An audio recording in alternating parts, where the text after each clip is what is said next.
Hanzo. He's like the Overwatch multi-tool. He's got something for every occasion. He's great at holding choke points with his infinite arrow spam.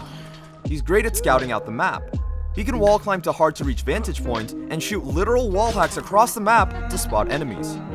And he has the best zoning ultimate in the game. Hanzo's classification as a sniper may encourage you to play him deep in your team's backline, far back from the main fight. But his unique kit opens up juicy opportunities to players who think outside the box. Gonna drop his own Graviton Surge, and there it is. Another one, and that is a bit better. While Hanzo works fine as a backline sniper, he can also be incredibly effective as a sneaky flanker. Hello. The team who gets the first kill in a teamfight is usually the one who wins it, so if you can sneak your Hanzo into enemy territory, you can blow a fight wide open in a blink. I could use some assistance. Let's check out a play that LA Valiant made versus NYXL when they rolled New York in a single fight, all thanks to one sneaky Hanzo flank. Traveling to Dorado. This video is brought to you by Upcomer, the all-in-one mobile app for esports fans. It's got everything you need to keep up with Overwatch matches before, during, and after each game. With the app, you can follow teams for notifications when they play, check event schedules, find brackets and standings, and cheer for your favorite team. It's the only app with discussion threads so you can keep up with the latest news, drama, and memes with other esports fans. Use this link, also posted in the description, to download Upcomer for iOS and Android, totally free. The map is Dorado, and Valiant just full held New York to point A, something that's only happened to New York 3 times before. Now on attack, Valiant only need to push the payload 85 meters, so they just need to win one well-timed fight. With their comp, they've got some solid win conditions.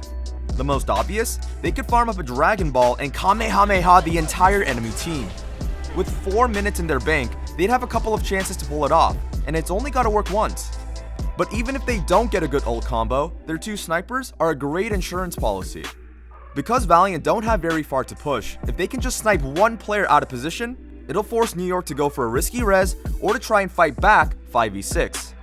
Either way, Valiant would have a great chance at winning the teamfight and securing the first map. To start the map, New York applies some initial pressure from the high ground before shifting their team to set up a defense in the plaza. Orisa acts as the anchor for her team, using her shield to block the main lane. Along with D.Va, she keeps the Valiant frontline in check. Widowmaker watches the right lane, picking off anybody who dares to flank around.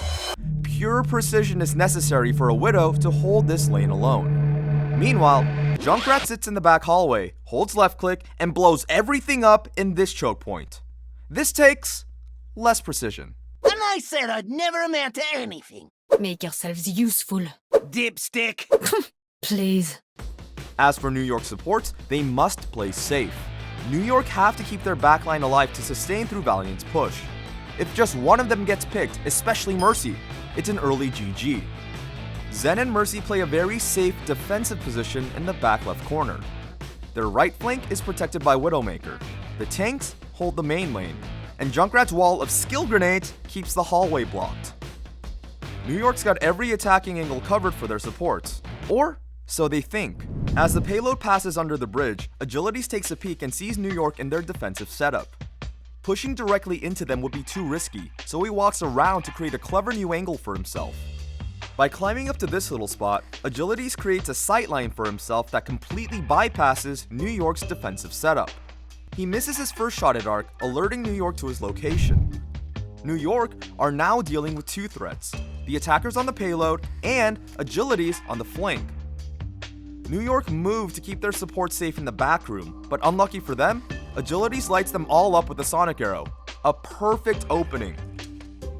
With his prey cornered and his team pushing the choke point, Agilities jumps down to blow the door wide open for his teammates. Oh, it needs to go in. He's found Arc, the perfect pick.